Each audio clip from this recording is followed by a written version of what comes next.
तो जो राजा जिसे संतुष्ट नहीं होता था उनको कैद में डाल देता था।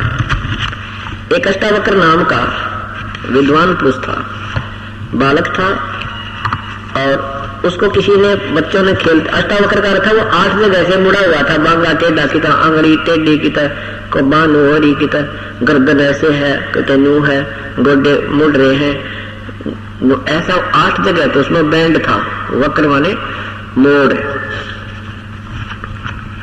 बच्चों ने उसको ताना मार दिया कि तू ऐसा है तो अपने बाप ने छुटवा ले, और राजा की कैद में पड़ा है। उसी दिन से उसने अपनी माँ से पूछा कि माँ मेरा पिता कहाँ है। माँ ने इसलिए नहीं बताया था कि कहीं ये बालक जिद्दी है और ये न चला जा, तेरे पिताजी को सजा हुई है। बच्चों से पता लगा कि तेरा पिताजी ज्ञान हार गया, इसलिए उसको कैद कर रखी है। तब अष्टावक्र जी वहां पहुंचे राजा के पास। उस दिन और भी विद्वान लोग बुला रखे थे। जो ही अष्टावक्र जी अंदर गए तो सभी जो विद्वान पुरुष राजा की सभा में बैठे थे, ब्राह्मण लोग, वो अष्टावक्र को देख करके हंसने लग गए, खिल्ली उड़ाई। और जिससे राजा प्रश्न उत्तर करता था उसको ऊंचे आसन पर बैठाता था ताकि सब सुने और देखें। तो अष्टावक्र को जो सिंहासन पर बैठाया तो सब हंसने लग गए, वो दर्शक विद्वान पुरुष ब्राह्मण लोग। अष्टावक्र ने कहा कि राजन, तो आप इन चमारों की सभा में इन चमारों की सभा में इनसे आप क्या प्रश्न उत्तर प्राप्त करोगे, इनसे क्या ज्ञान प्राप्त करोगे? तो सारे चमार बैठे हैं, इनको तो चाम का ज्ञान है, भगवान का ज्ञान नहीं है। ये मेरे इस भांगे टेढ़े शरीर में देखकर दांतरे निकाल रहे हैं, ये परिचित नहीं है प्रभु की परिभाषा है। तो परमात्मा ने याद दिलाते हैं कि राम रटत कोड़ी भलो, चो पड़े जो चाम, ये सुंदर शरीर किस काम का, जिस्म का नाही नामे। कबीर जिव्या तो वाहे भली, जोरट हरि नामे, नहीं तो काट फेंक दियो भाई मुख में मलाना चाम।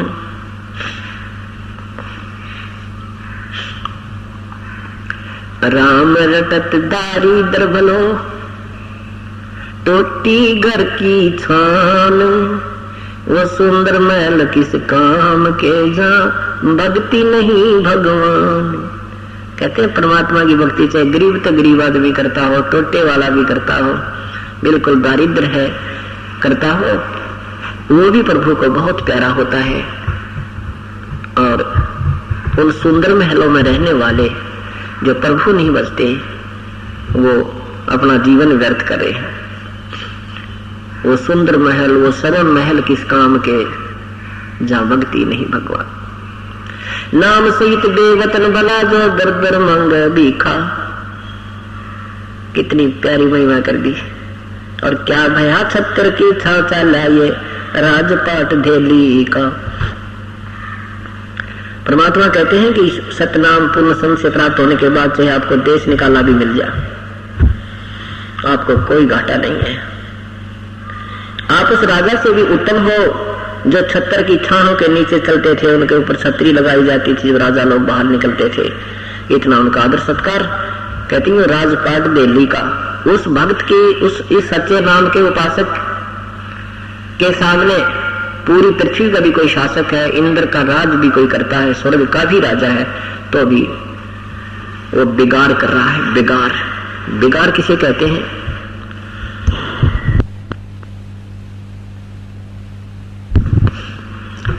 बिगाड़ किसे कहते हैं? जैसे पहले समय में ये पुलिस वाले इन 3 व्हीलर वालों में पकड़ ले जाया करते थे और किसी सरकारी काम के लिए इधर उधर हटाए जाते, सारा दिन घुमाते थे। वो तेल भी अपने पास से डलवाता था, खाना भी अपनी जेब से खाता था, और 1 मिनट की फुर्सत नहीं होती थी। वहां चल, रात सुबह 6 बजे ले जाते, रात के 12 बजे छोड़ते। अगले दिन उससे पूछा करते थे साथी कि कल ना दिखा, कहाँ गया था? तो वो कहा करता, कल मैं बेगार में फंस रहा था, कल मैं बेगार में फंस गया था। रात में 11-12 बजे आया, भाई 200 रुपये दरते लाया, रोटी अपने पल्ले से खाई और पैसा एक बचा नहीं। कमाई एक नए पैसे की नहीं और घूमता दिखा, वो 3 व्हीलर चालता दिखा, सारा दिन घूम रहा था, यानी उसकी 1 मिनट की फुर्सत नहीं, टाइम नहीं था रुकने का, और पैसा आउटपुट कुछ नहीं, लाभ कोई नहीं। इसको बेगार कहा करते हैं। इसी का प्रमाण परमात्मा गरीबदास साहब जी कहते हैं कि परमात्मा की जो अगम निगम को खोजे ले, वही बुद्धि विवेक विचारे, उदय अस्त का राज मिले तो बिन नाम बेगारे। अगम निगम को खोज ले और जरा सी सोच विचार करो अपने दिमाग तय कि यदि सारी पृथ्वी का भी तुझे शासन मिल जा रहा है और ये नाम नहीं है तो बेगार है, तो बेगार लो रहा है। राजा को 1 मिनट की फुर्सत नहीं होती, कभी चैन राजा को नहीं होता, बेशक वो घुटी ला के बकवाद कर ले थोड़ी बहुत देर, दूसरी बात है ना दिन रात उसके पसीने आए रहा करें। क्योंकि एक छोटा सा घर का सदस्य मुखिया एक 5-7 परिवार के सदस्यों के पोषण में, पालन पोषण में, उनकी आवश्यकताओं को पूर्ण करने में कितना परेशान रहता है, और राजा के तो प्रजा पूरी उसकी संतान होती है, उसको बहुत दुख होता है। कहीं भी कोई अकाल गिर जावे, कितना कोई झगड़ा हो जावे, कितना आग लग जावे, कोई भूकंप तक दिक्कत आ जावे, और फिर अपने उस राजनीतिक तिगड़मबाजी का तो कहना है कि कितना परेशान रहता हो।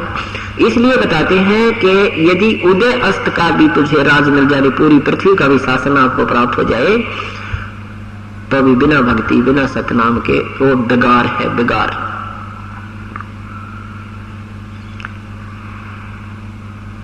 इसलिए परमात्मा कहते हैं राम रटत दारी दुर्बला, टूटी घर की छान। इतना गरीब हो कि उसके घर की ऊपर तो छान यानी छत भी टूटी हुई, उस झोपड़ी।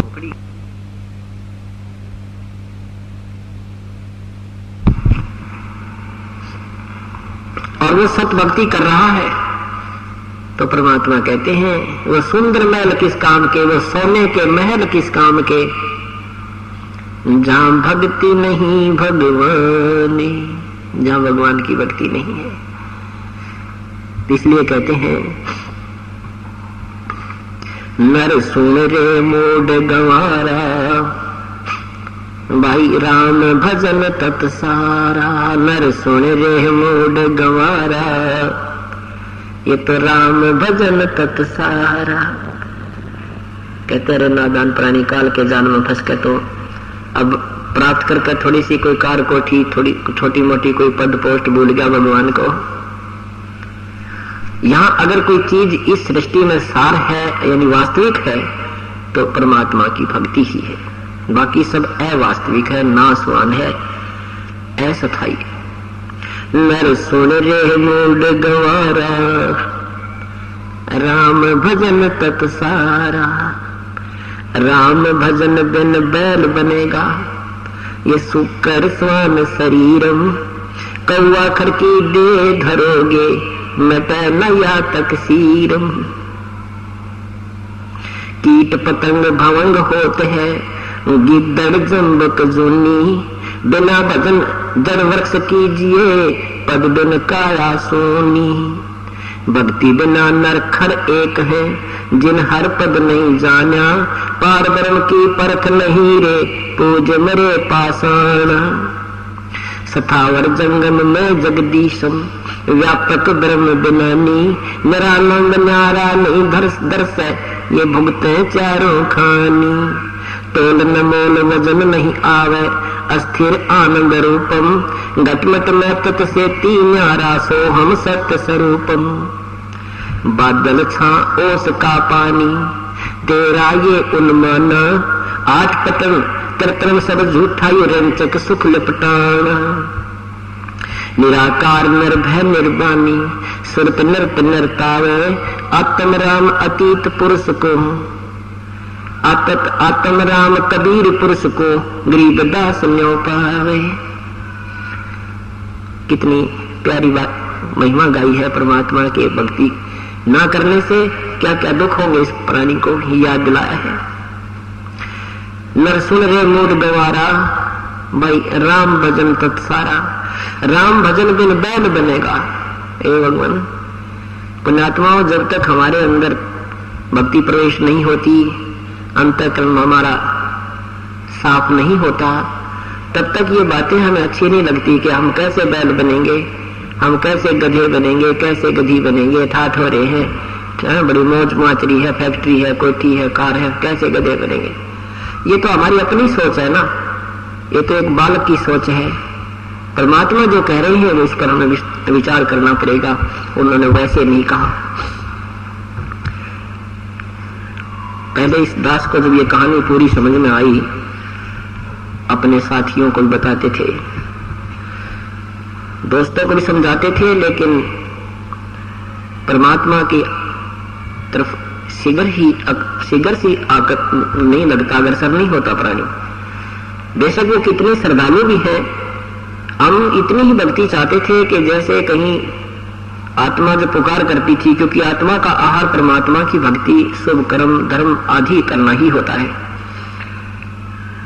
और मन का आहार बकवाद करना होता है। शराब पीना, मांस खाना, सिगरेट पीना, तमाशा देखना, धन जोड़ दौड़ कर इकट्ठे कर करके एक कोठी बना ले, दो बना ले, एक और बना ले, दो प्लाट ले ले, और फिर मृत्यु हो जा, फिर ये पशु बना पावे। उस कोठी की छाया में भी बाहर भी नहीं बैठ सकता ये नादान प्राणी। और मन का ये सांग है कि ये नूराजी की परमात्मा की भक्ति ना करे और ये ऊट पटांग कामों में ये आत्मा लगी रहे। जब आत्मा की पुकार होती थी, आत्मा की कई तरफ होती थी, तो इसको ले जाता था ये मन। कहाँ? मंदिर में धोख मार ले, गंगा जी में नहा ले, बेड़ा पार हो जाएगा, 7 बार हनुमान चालीसा कर ले, शुक्रवार का व्रत कर ले, मंगलवार का व्रत कर ले। और ये आत्मा बेचारी इस मन के बहकावे में आके लगी रहती थी। बस फिर गुट्टी भी ला ले, बीड़ी भी पी ले, ताश खेल ले, सिनेमा देख ले, वो भी पैरेलल काम चलता रहता था। तो परमात्मा कहते नहीं। अब पता लगा कि भक्ति मार्ग पर आए तो मन अब भी बकवाद करने की चेष्टा करता है, लेकिन अब आत्मा का आहार ज्यादा हो गया और मन का आहार बिल्कुल समाप्त ही हो चुका है। अब मन कमजोर हो गया, आत्मा तगड़ी होगी। अब ये इसकी बातों में आती नहीं। इसलिए परमात्मा हमें याद दिलाते हैं कि हम परमात्मा की भक्ति पर जब लगेंगे तभी हमें ज्ञान होगा। तो जब समझाते थे उन अनजानों को कि भाई भगवान की भक्ति कर लो, नहीं तो पशु बनोगे, बैल बनोगे, तो क्या कहते थे? किसने देखा भाई, किसने देखा आगे का क्या बनेंगे? चलो हमने नहीं देखा, संत बता रहे हैं। ये कोई बालक थोड़े ही थे, अनजान थोड़े ही थे, और इन्होंने देखा, इनकी आंखें थी, हम अंधे हैं। और अंधों को कोई आंखों वाला बताता है, उसकी वो मानता नहीं, और उसके आंख है नहीं और स्पीड खींच रहा, चल रहा स्पीड पे। तो रास्ते में कोई सूरदास जा रहा था, आगे से किसी ने बताया कि भाई इधर कहाँ जा रहे हो? ये तो आगे बहुत भयंकर वन है और इसमें एक बार सूरदास प्रवेश कर गया तो तेरा जीवन व्यर्थ है। कोई हिंसक जानवर खा जाएंगे और नहीं तो उसमें आवाजें लगा लगा मर जाएगा, तुझे रास्ता नहीं मिलेगा, वापस आ जा तू। अब इस सूरदास को यानी इस अंधे को ये सोचना चाहिए था कि आंखों वाला तेरा हितैषी है, ये इसलिए कोई दुश्मनी नहीं तुझे जो मार्गदर्शन कर रहा है कि ये रास्ता जिस तू जा रहा है ये ठीक नहीं है, बड़ा भयंकर है। तो उस अंधे को चाहिए कि वो उसकी कहते ही पूछे भी कौन सा रास्ता ठीक है, मुझे उस रास्ते बता दो, वो रास्ता मुझे बता दो, मैं उधर चला जाऊंगा। इतना ही काम चाहिए था बस। और वो अंधा कहे कि किसने देखा है, देखी जागी दो होगी, आगे का किसने मेरा, जान दे मुझे मत रोक। ये कोई बात समझदारी की, इस नादान की? आगे क्या देखेगा वो, जो है जानवर खा जाएंगे तुझे। ऐसे ही वो लोग कहा करते थे कि आगे का किसने देखा, लोगों देखी जाएगी। वो कारण ये था कि श्याम की गुटी छूटे ना, कोई सिगरेट पीता है, बीड़ी पीता, तंबाकू प्रयोग करता, वो छूटती ना। श्याम में सिनेमा वगैरह देखे, इधर उधर बकवादा में जाते हैं, वो छोड़नी पड़ेगी क्योंकि परमात्मा की भक्ति करनी है। तो इन बुराइयों से दूर होना ही पड़ेगा। अब किसान खेत में बीज बीजता है तो जमीन को साफ पहले करेगा ही करेगा। और वो नौका में बीज नहीं बीजा जाता ना उसकी फिर उपलब्धि होती। तो ये अंदर जो हमने अपने अंतःकरण में ये धूम्रपान, शराब पान, मदिरापान, मांस आहार, ताश खेलना, सांग सिनेमा, बकवाद गढ़ना, सारा दिन रात्रि काटना, इधर की उधर चुटकुले सुनाना और सुनाना, ये जो कुबाड़ भर रखा है ये साफ करना पड़ेगा। और इसमें भी परमात्मा आपको बहुत सहयोग देगा, क्योंकि जीव के बस का नहीं है कि वो एक बीड़ी भी छोड़ दे। शिक्षा देने वालों की कमी नहीं, विद्यार्थियों को अध्यापक भी कहते हैं बीड़ी नहीं पीनी चाहिए, शराब भी नहीं पीनी चाहिए, मांस नहीं खाना चाहिए। ऐसे ऐसे माता पिता भी बच्चों को शिक्षा देते हैं, पर असर किसी का नहीं होता।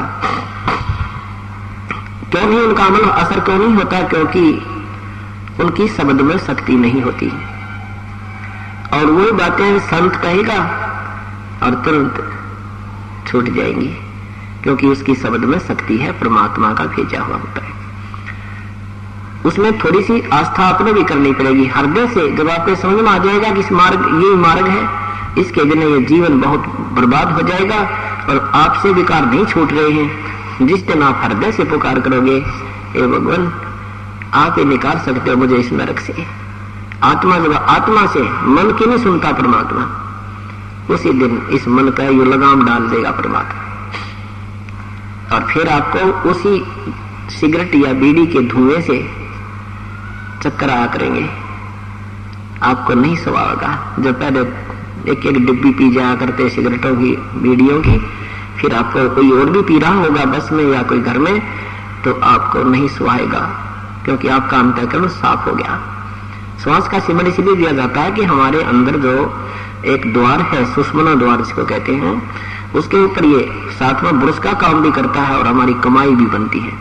तो वो बिल्कुल साफ हो जाता है और फिर इसके उस साफ हुए हुए उस द्वार पर जब फिर दोबारा कोई धुआं टकराता है तो उससे स्वीकार नहीं करता कि वो निर्मल हो चुका है, पहले उस पर परत जम चुकी थी। इस प्रकार परमात्मा आपको पहले बुराइयों से भी छुटवाएगा, फिर भक्ति भी कराएगा। तो वो क्या कहते थे कि भाई किसने देखा, देखी जाएगी, बता फिर देखी के जाएगी, गधा बने पाचा, हम क्या देखेंगे, फिर तो कुमार देखेगा, 2.5 मन का बोरा कमर पर लठ मारेगा, सुबह लेकर शाम तक, सुबह से शाम तक आहार की भी, उसको आहार का भी समय नहीं मिलेगा। देखना था घर बुराई छोड़ लाग भगवान के चरणों में बेड़ा पार करा अपना फिर अपने बच्चों का, देखना तो ये होता है, फिर क्या देखेंगे। यहाँ यही बताना चाहते हैं, राम भजन बिन बैल बनेगा, सोकर स्वान शरीरम, कौवा खुरकी दे गड़ोगे मिटे नया तकसीरम। ये तकसीरम, ये दुख, ये झंझट तुम्हारे जान का फिर कभी नहीं मिटेगा। ये तो मानुष जीवन में ही इसका समाधान हो सकता है। कीट पतंग भंग होत है गिद्दड़ जम्बक जोनी, बिना भजन जड़ वृक्ष कीजिए पद बिन काया सुनी। बिन भक्ति नर खर एक है जिन हर पद नहीं जाना, पार ब्रह्म की परख नहीं इब पूज मरे पासाना। कहते जो भक्ति नहीं करते उसमें मनुष्य में और गधे में कोई अंतर नहीं है। हम देखा करते हमारे माता पिता को, जब ये किसान का काम करा करते, पशु को भी आराम हो जाता पर इंसान को रेस्ट नहीं होता। इतना परिश्रम करना पड़ता केवल 2 रोटी के लिए। मजदूर को देख लो, पल्लेदार ने देखो, सुबह तो लेगा शाम तक बोरी गद्दा गद नून फिर उड़े ठाकर उड़े, सारा धूल भरा पड़ा है। तो परमात्मा कहते हैं अगर नाम भी साथ जपते रहो, चलो मजदूरी भी करे, किसान वाला काम है, दुकान का है, कोई नौकरी का है, राजा है, परमात्मा भी साथ बजते रहो, अपनी मजदूरी भी करते रहो। एक पंथ 2 काज, दोनों काम हो जाए। इतना ही कहना चाहते हैं प्रभु कि तुम अपना काम भी करो पर भगवान भजो, पर बकवाद ना छोड़ दो, ये कार्य पार पड़ेगी। तो क्या बताते हैं कि तुम भक्ति भी करते हो। अब पल्लेदार में और गधे में के अंतर है भाई। और हम ना जाने कितनी बार पल्लेदार बने होंगे, कितनी बार पशु बने, कितनी बार पक्षी बने, राजा बने, परंतु जन्म मृत्यु का ये रोग नहीं कटा। कर्म भोगने का जैसे भी किए हैं वैसा ही आपको मिलता रहता है। ये विधान है इस काल के लोक का, एक ब्रह्मांड का, 21 ब्रह्मांड का, और 7 संग ब्रह्मांड तक यही विधान है। लेकिन सतलोक के अंदर ये विधान नहीं है। और वो परमात्मा यहाँ आकर के हमारे पापों को भी अपनी विटो पावर से, अपनी शक्ति से नष्ट कर सकता है। और जब तक हमारे पाप नष्ट नहीं होंगे तो भोगने से पूरे कभी नहीं हो सकते। एक जीवन में हम पाप पुण्य करते हैं, एक और पाप हो जाते हैं करोड़ एक दिन में, और दोनों भोगने पड़ेंगे। ये तो परमात्मा पूर्ण ब्रह्म की शरण में आने के बाद फिर इन पाप कर्मों के ढेर में आग लगा देगा। कबीर परमात्मा क्या कहते हैं, जब ही नाम हृदय धरो, जब ही नाम हृदय धरो, भयो पाप को नासे, मानो चिंगी अग्नि की पड़े पुराण घासे। जैसे बहुत बड़ा ढेर पड़ा हो घास का, कई एकड़ का, और वो कहीं रखने का ठिकाना ना, उसने कहाँ रखे, वो जगह भी खराब कर दी उसने। कहते इतने अगर आपके पाप हैं, ये सुख के आपके वहां रखे हैं संचित कर्म प्रभु के दरबार में, आपके अकाउंट में, वो आपको भोगने पड़ेंगे। कब तक? जब तक आप पूर्ण परमात्मा की शरण में नहीं आ जाओगे, पूर्ण संत के माध्यम से। जब पूर्ण संत के माध्यम से परमेश्वर कबीर साहब की शरण में आ जाएंगे, फिर आपका जब हृदय से पुकार होगी, हृदय में कहते जब ही नाम हृदय धरो। हृदय धरण का मतलब है सच्चे दिल से स्वीकार परमात्मा में कर लोगे कि आपके बिना परमात्मा मेरा कोई नहीं है। जिस दिन आपकी ये स्थिति आ जाएगी, बंदी छोड़ दयाल जी तुम तक हमारी दौड़ी, जैसे कागज हाज का अब सोजत और न ठोरी। जैसे समुद्री जहाज चलते थे, उन पर कौवा बैठकर चले जाते थे, और कौवे में परमात्मा ने कुदरती एक न्यारी शक्ति दी है, उसमें गुण दिया है कि कौवे को रात्रि में भी अपने अंतःकरण में वो एक मैप बनाता रहता है कि हम कहाँ से चले हैं, पूर्व से चले हैं, पश्चिम से चले हैं, या पूर्व पश्चिम से चले हैं, या पूर्व से चले हैं, या दक्षिण से चले हैं, या बीच से चले। यानी उसके अंदर एक ऐसा गुण है कि जब सूर्योदय होगा तो उसको याद रहता है कि हम इधर से आए। तो पहले पुराने समय में जब जहाज चला करते समुद्री, दिशा सूचक उनके विश्वसनीय नहीं होते थे।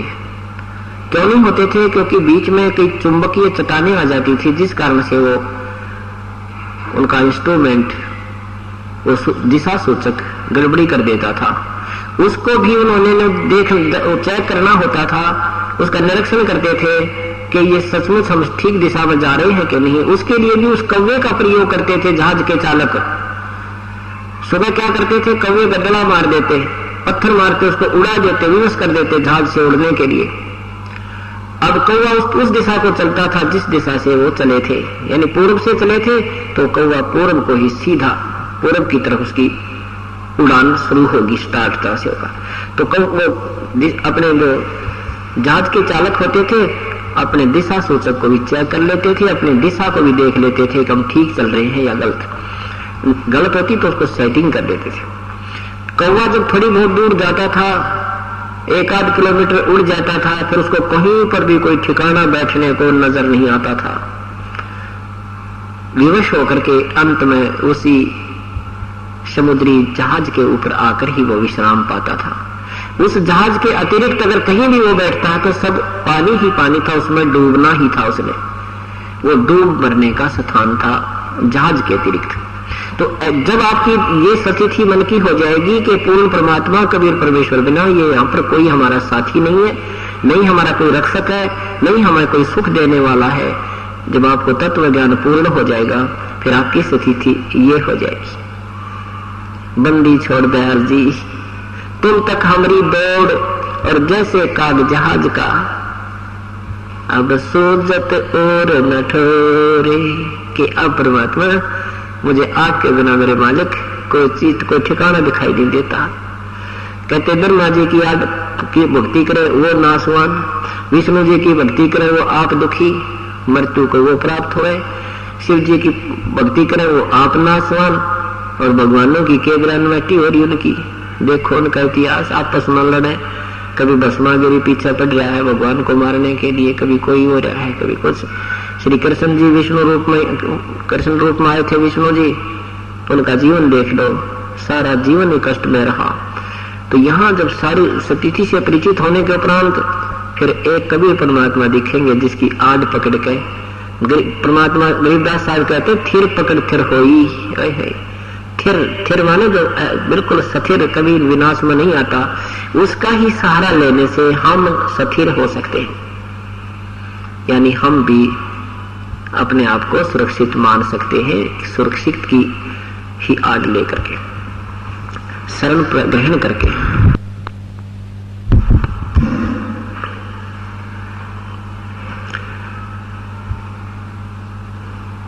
तो उसमें कहते हैं जब ही नाम हृदय धरो भयो पाप को नासे।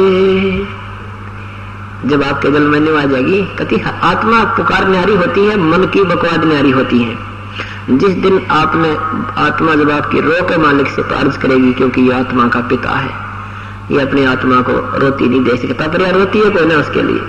या तो बेटा न रोए, का बेटी न रोए, का कार न रोए, का कोठी न रोए, ये मन रोएगा से इसने। और वो परमात्मा ने विधान बना रखा है, जैसा तेरा कर्म है वही दूंगा। और इस शरण में आने के बाद फिर बेटे बेटों के लिए भी तो आत्मा रोएगी, इनको भी सुख देगा ये, पर उसमें अंतर्भाव होगा। आपकी कमाई से उधर कन्वर्ट किया जाएगा जो बच्चे नाम नहीं ले रहे, और जो बच्चे भी साथ में नाम ले रहे हैं फिर हो सकता है कोई ना फिर थोड़ा बहुत क्रेडिट दे भी देंगे तो कोई दिक्कत नहीं आती, लेकिन हम समझदार हो जाएंगे, बच्चों को उतना ही देंगे जितनी इनकी हो सकता है। जैसे पिता के पास 20 लाख रुपए है और बच्चा मांग रहा है तो उसने घने 20,000 देगा, वो भी कई बार मांग लेगा, जो कोई दिक्कत नहीं हो सकता, देखी तो दे दे। ऐसे ही जब आप भी और बच्चे भी लाइन पर लग रहे हैं, भक्ति कर रहे हैं, उनके ऊपर कोई आपत्ति आती है और आप भी पुकार कर दोगे अंतःकरण से, रो के भगवान आपका बालक है देखिए, यानी आपने संकेत किया, लेकिन उसमें आपका भी क्रेडिट उधर से दे देगा भगवान। आपकी कमाई से भी उस बच्चे को राहत दे सकता है, दे देगा। तो नाम ना ले रहा उसको भी दे देगा, लेकिन आपकी कमाई खत्म होने लग जाएगी। तो इस प्रकार हम फिर सियाने, पहले तो हम करेंगे ऐसे डाइवर्ट, उस करने से हमें तुरंत पता लगेगा मेरे बेटे की जान आज मेरी पुकार से कबीर परमात्मा ने बचाई है, ऐसा आपको प्रमाणित कर देगा। फिर आप सियाने हो जाओगे, बड़े हो जाओगे, फिर समझने लग जाओगे कि नहीं, बच्चे को ही कहेंगे बेटा भगवान याद करे, पुकार कर भगवान के आगे, फिर उसी के क्रेडिट उसी को मिलेगा, और फिर उसके पास एक विट्टो पावर भी है।